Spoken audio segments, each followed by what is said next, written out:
다시 목차의 변수를 클릭해 주세요. 변수에는 외부 변수와 내부 변수가 있습니다. 바로 외부 변수를 이동하겠습니다. 외부 변수를 클릭해 주세요. 외부 변수는 수식에서 사용되는 특정 값을 사용자 임의로 변경이 용이하게 하기 위한 변수 선언이다 라고 적혀 있습니다.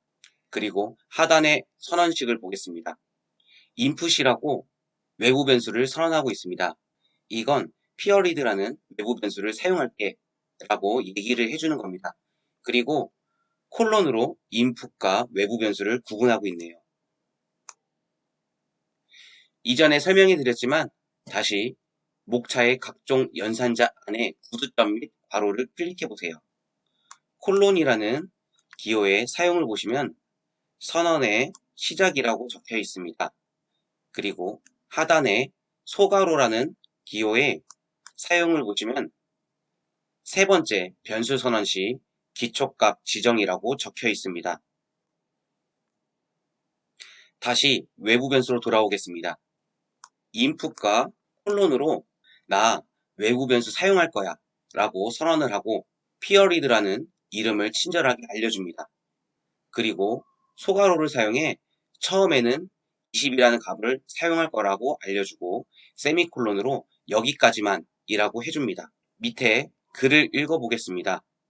이런 값들을 매번 S랭귀지 편집기를 실행하여 해당 값을 변경하는 것은 상당히 번거로운 작업이므로 라고 적혀 있습니다. 5개의 봉을 사용하는 이동평균선을 계산하다 어떨 때는 10개, 어떨 때에는 20개 이렇게 변경을 할 수가 있는데 이렇게 변경할 때마다 매번 S랭귀지에 들어가 변경을 해주고 검증하고 적용해서 결과를 보려면 번거롭겠죠. 다시 이어서 글을 읽어보겠습니다. 외부 변수로 선언하여 설정 화면에서 값의 수정이 가능하게 만들어주면 간단히 클릭 몇 번만으로 변경된 값으로 재계산한 결과를 확인할 수 있게 해줄 뿐만 아니라 시스템 수식에서 특정 값을 외부 변수로 선언하면 시뮬레이션 차트에서 변수 최적화가 가능하게 된다.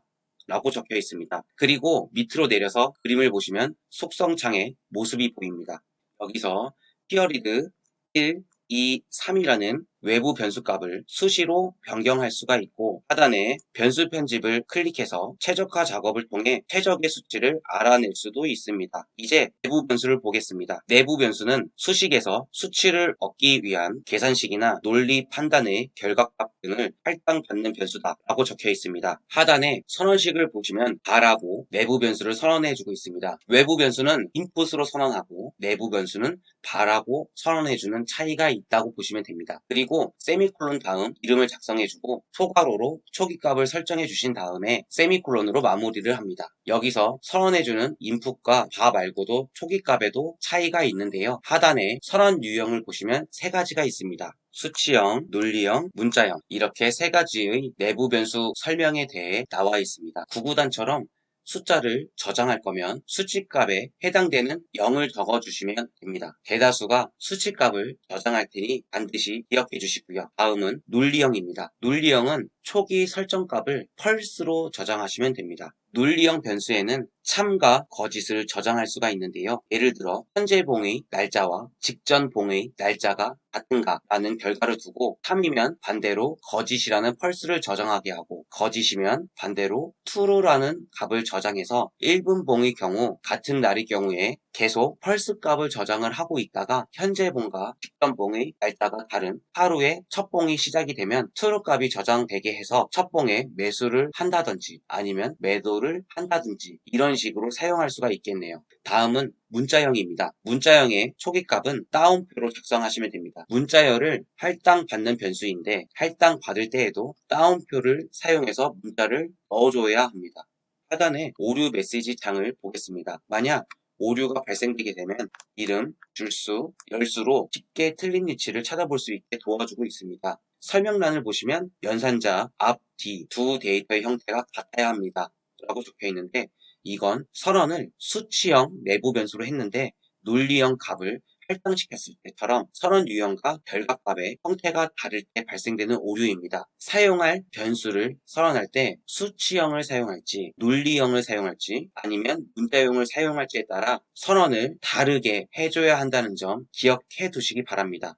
다음은 배열 변수를 보겠습니다. 배열 변수는 특정 변수 이름으로 공간을 쪼개서 동마다 여러 값을 저장하고자 할 때 사용됩니다. 예를 들어 하단의 변수 선언식을 참고하여 보시면 value라는 변수가 있는데 value 변수로 선언하여 이걸 3개 공간으로 쪼갤 경우 value라는 변수는 3개의 공간을 갖게 됩니다. 그리고 그 공간 안에 서로 다른 값을 저장할 수가 있습니다. 자주 사용되는 변수는 아니라는 판단하에 자세한 설명은 생략하겠습니다. 배열 변수를 사용하시면 좀 더 편하게 작성할 수가 있는 경우가 있기 때문에 한번 읽어보시길 바랍니다. 읽어보시면 이해가 되시리라 생각됩니다. 마지막으로 내장 변수입니다. 그 전에 하단의 변수 이용 장점을 클릭해서 예제 그림을 보겠습니다. 두 번째 그림을 보시면 분명 외부 변수는 인풋으로 선언을 하고 내부 변수는 바로 선언을 한다라고 했습니다. 하지만 두 번째 그림에는 value1이라는 내부 변수를 사용하고 있는데 선언식이 없는 걸 보실 수가 있습니다.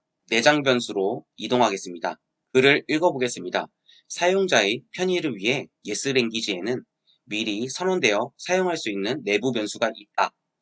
미리 선언해 놓은 변수이기 때문에 따로 선언을 할 필요 없이 사용할 수가 있다 라고 적혀 있습니다. 즉 내부 변수를 사용할 때 이름 및 유형을 정해서 선언해서 사용해도 되지만 미리 선언된 내장 변수를 활용해 사용해도 되니 간편하게 쓰고 싶을 때 사용해 라는 뜻입니다.